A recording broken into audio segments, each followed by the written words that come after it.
Well, good morning and welcome to Mark Bajerski YouTube channel. It's a beautiful day to talk about a topic that I don't think I've ever talked about.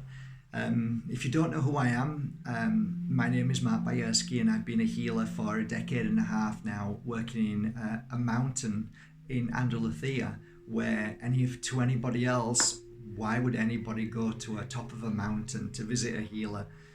But when your family and spirit bring you to a certain place, it's because whatever is happening with that person, whatever they're doing, however they're feeling, whatever their vibration is, whatever openness within them is, then spirit sees that and brings you to that person because they have the right energy and frequency to be able to help you.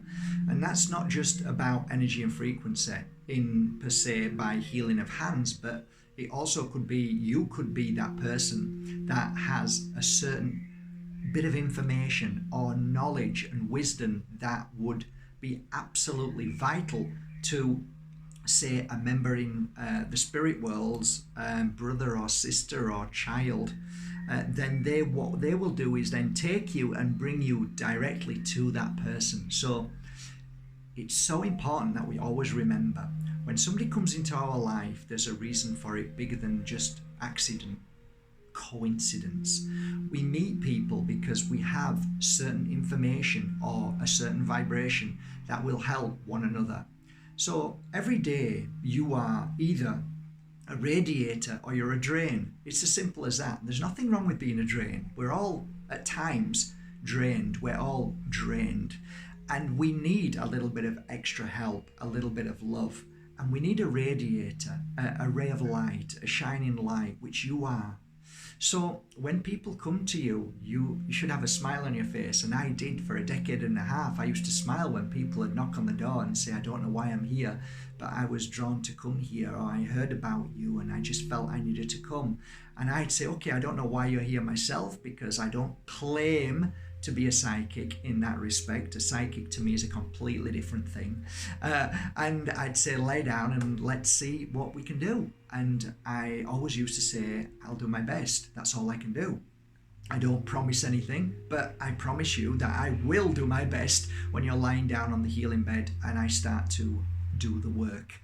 Now, today is a great topic because don't think I've talked about this before, and it's something that I only really talk about when I do my courses around the world. So in Toronto, in April, on the 10th, 11th, 12th and 13th, I'll be talking and spending quite a bit of time talking about this subject.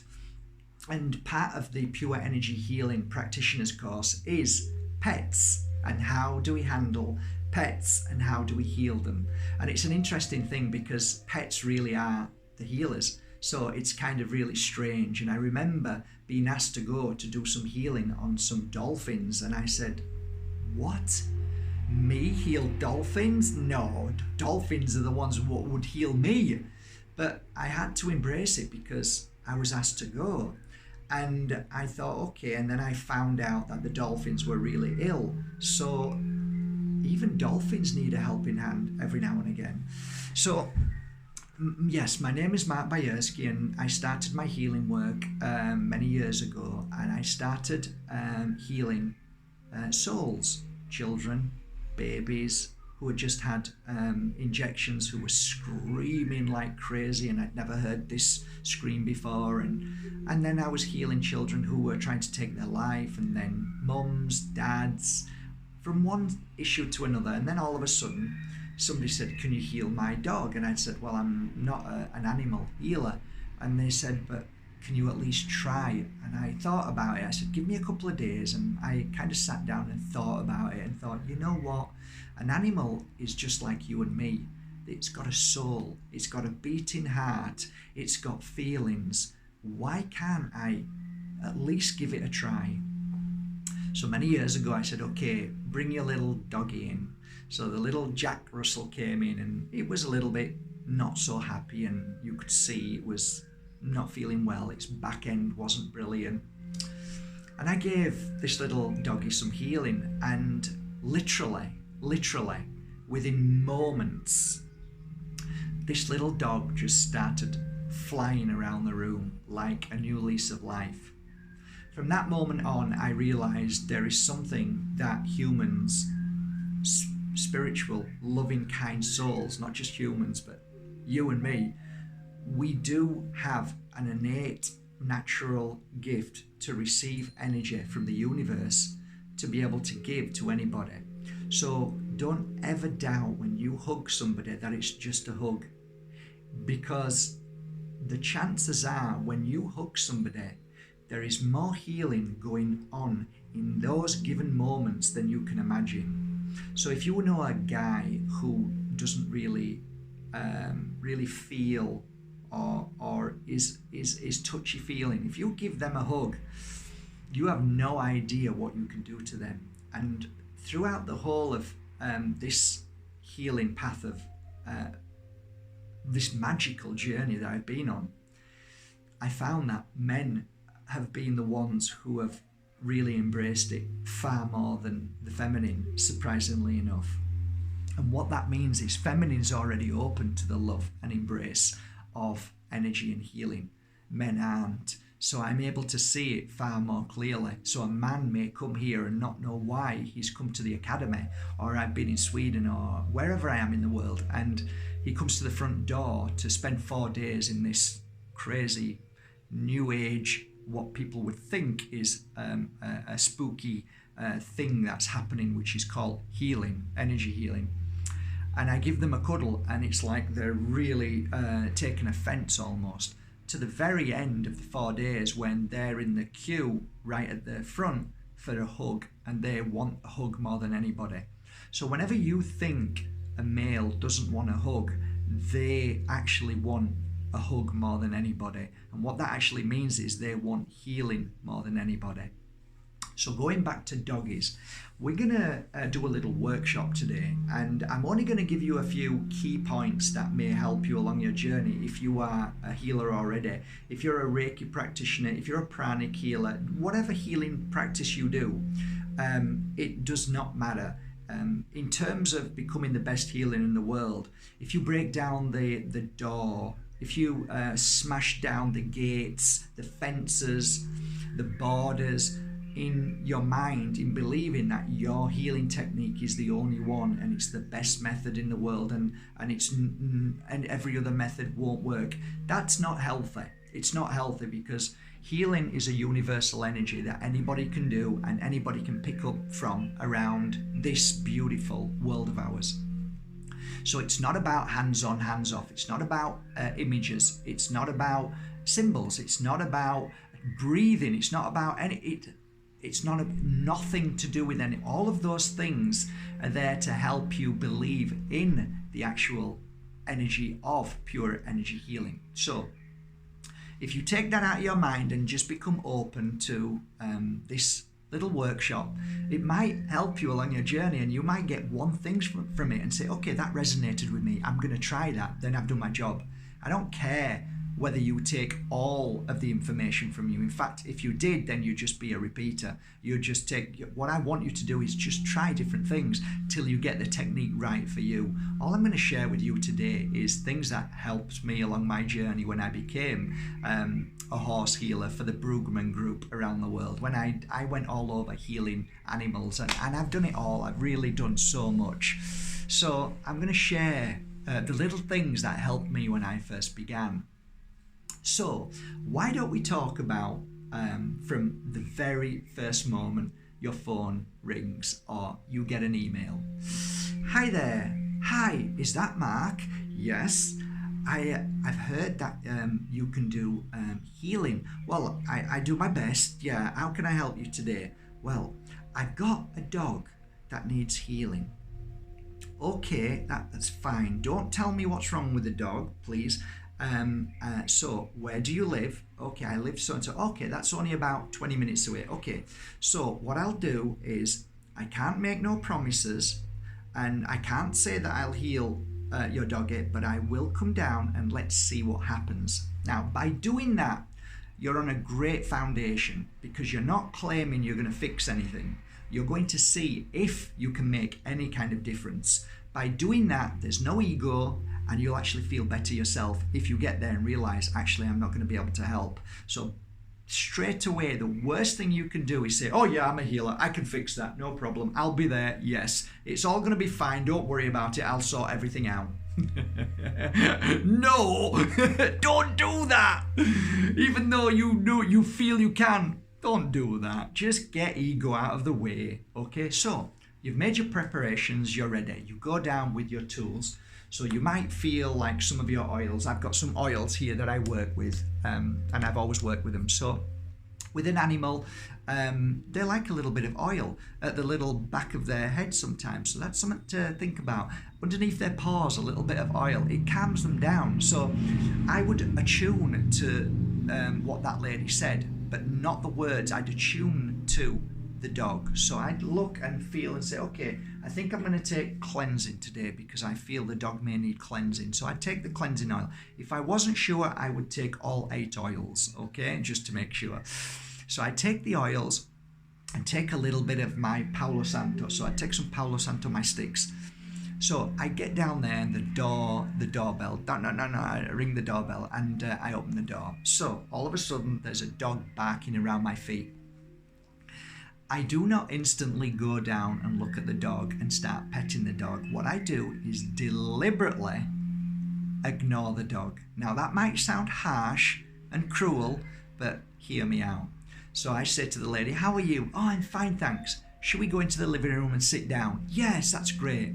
So we go into the living room. The dog's over around sniffing me and wondering who I am and what I'm doing there. The dog doesn't know who I am. So you know what? Don't put all your force on the dog, because sometimes that's a bit much. It's like if I walked into your home and jumped on you and started stroking your head, you didn't know who I was. You know, hey, who are you? I need to know you first, okay? So let the dog get to know you. Let the little friend get to smell you, because his senses are amazing.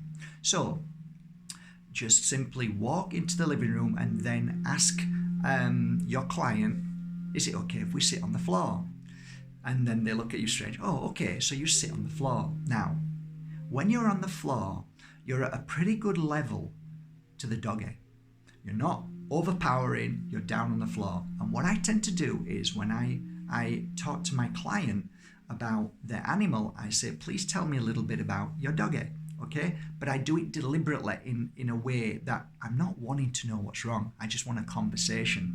So I will go down and put my elbow on the carpet, the floor, and kind of go lower and lower and lower till I hit the doggy level's eyes. So I'm equal to the dog. So now I'm at a good position. I let the dog sniff me and lick me and look at me, and then as the time goes on, 3 or 4 minutes, the dog starts to get a little bit, this is what normally happens, the doggy starts to get a little bit impatient because you're ignoring him now. So he's wondering what's going on and he's going back and forth, wanting you. And when the doggy wants you to stroke him, then you stroke him because he's asking you to. He's inviting you to touch him. So then you start to touch him. Now, soon as that moment starts, you're engaging in the healing process. So as you stroke the doggy and you speak to the owner, one of the key things is never to place your hand on the head and keep it there in one place. The secret is, when you're giving the healing, is as if you're stroking the head and just do this. So your hand is here, so the head of the dog is here, the doggy's mouth is here, so you might want to stroke him and do this. So as you're giving him the healing through your hand, you're also stroking him. And you will find that's a great technique because the doggy will feel as if you're stroking him and at the same time you're giving him healing. What a brilliant, brilliant thing to do. Okay, so that's another technique. And from there you move down and you stroke gently. At the same time you're scanning the body and you're feeling, stroking and moving. You're feeling the whole of the body and you'll go around the body. And you might find that the doggy starts to feel this energy very quickly and fall to the ground and lie down, basically asking you to tickle his belly. Just ignore that and keep going around the body as if you're scanning the body. So I like to scan from the top of the head gently and then go down the spine, go to the back of the tail, on the tail, and then back up again, and then from leg to stomach, and then to belly, and then to the leg. And then I will have a kind of idea of what's going on and what I'm feeling in the doggy. This is one of the practices that I did, and I always found it was a really successful practice. Simple but easy. The dog may go to sleep, the dog may stay awake, the dog may jump up frantically and fly around the room, but I noticed that I didn't need to give 1 full hour of pure energy healing to that dog.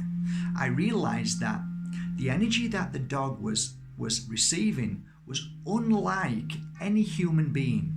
And I realized really fast as I was watching the energy pouring into the doggy that I realized, hey, a doggy doesn't have the emotional blocks as we do. So we actually have to break down the walls of the human psyche, the energy, the worries, the fears, the traumas, the memories. And that in itself can take up to 40 minutes to break through before the healing is taking place and the client is really open. And that's why I always tell people, when your client is asleep, that is the best time to heal somebody, because they're open to receiving, because their brain isn't stopping with all the negative thoughts from this energy pouring through. Makes sense, right? Of course. So as you keep giving this healing to the animal, don't think to yourself, this doggy needs 1 hour healing. It doesn't. It might only need 5, 10, 15 minutes, okay? If the doggy is asleep, there's no reason why you can't continue for as long as you want, if it makes you feel good. There's no such thing as overload of energy, of healing. No such thing. In fact, there's 2 things that I realized along this journey working with shamans and different healers around the world. There's only 2 things you can do when you heal. You can either give healing or you give nothing at all. So you're either a healer or you're not actually giving any healing. And that isn't a negative thing. It's just that sometimes we just don't have the energy to be able to pull that through and give it to a client, because a lot of healers, you'll find that after you've got up from a healing session, you think, Jesus Christ, who got the healing session there? And at times it's true. You can be lying down, and if a healer isn't well, mind, body and spirit, 100%, then the energy that they're bringing through is going into them and healing them, and not so much you. You're getting a residue of it. But actually, the healer gets healed before you, because it has to come through you. So this is why I say, if you come to Canada in April, you will understand that pure energy healing only works when you're 100% both mind, body and spirit. And the reason why is when you're functioning, fully functioning and perfect, you are open to receiving. And if you're worried, panicking, fearing, ill, then they're called blocks. So imagine you've got a block here of worry. You've got a block here of not being able to speak your truth. You've got a block here of feeling heartache. You've got a block here of all the emotions of people upsetting you. And all of these things, that has to all be broken down and got rid of before you can actually heal somebody. You have to be a vessel. You can't be a vessel if you're blocked with all of these issues. They are physical issues, even though they're emotional. They are physical blocks, and energy cannot penetrate through them. That's why it's so heavy when you feel bad, when you feel stressed. You've got a load inside you. That is heavy energy. And I'm telling you, that is really something that you need to get rid of. So going back to the animals, the other thing you can do is the phone rings. Hi, I've got a cat. Oops. Okay, I'd like to bring my cat to you. Is that possible? Yeah. When they bring the cat to you, cats are super intelligent. They are. I mean, there was a saying once that there was a time in the Egyptian era that cats were gods. They were revered as gods, and till this day they still know it. And it's true, they do. So with a cat, you have to be very savvy. So for me, I always ask to bring your cat in a cat basket, okay?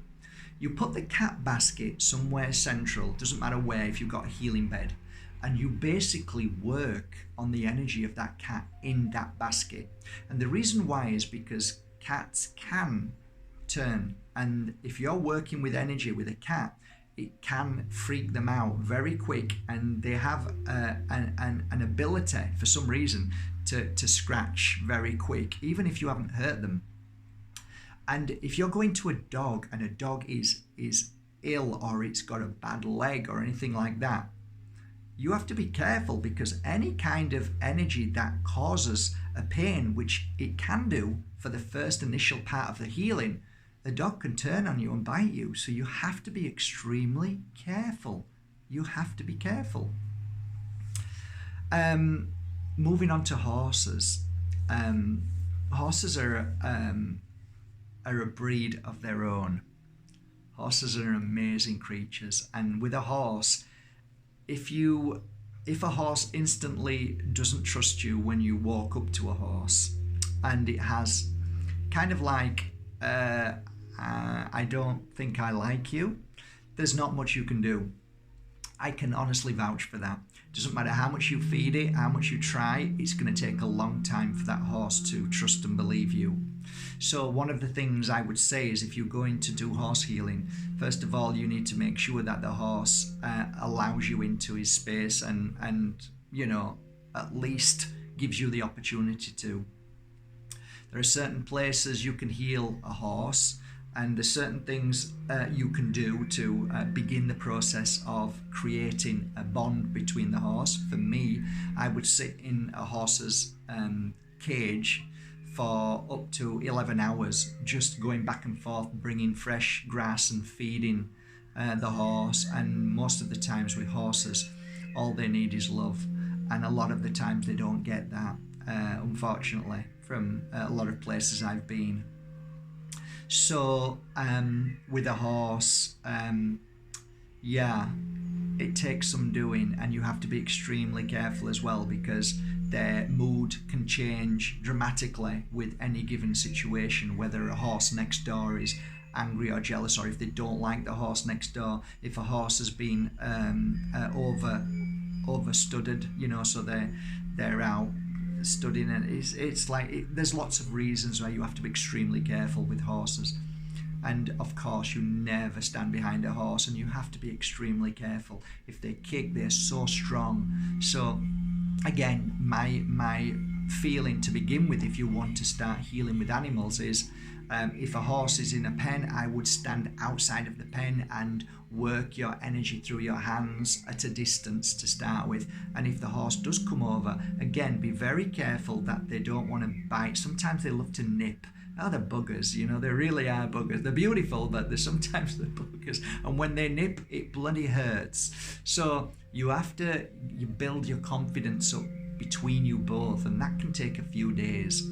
So I guess the moral of the story is this: healing is only one part of healing animals, but using your intuition, being savvy, always looking at a beautiful animal as a soul like you are, and how you would be treated, and not to look at an animal as if you are more important, and that I should pet them and love them, and you know, treat them as an equal. Give them the equal respect when you work with them, as if they are a human being. That's a good grounding place to be. Do you know what? I think that's it. I could go on all day and share so many different bits of information, but I do hope to see you in North America, Canada, Toronto, April the 10th, 11th, 12th, 13th and 14th, and we'll take it from there. We'll keep going, shall we? And let's really make an impact. And I hope today this has served you well, and you've got one little thing from it that you can take away with you and use as a healer towards animals. And remember, animals are our healing world. They really are amazing healers. So if you ever feel down, sad, worried, Yeah, embrace a doggy if you can. And one of the things I often tell people is get your name, put your name down to the local animal charities and go and be a dog walker. I'll tell you now, if you walk a dog for 40 minutes a day, it will add 10 years on your life. Have a great day, guys. From my heart to yours. Hope to catch you soon. Take care.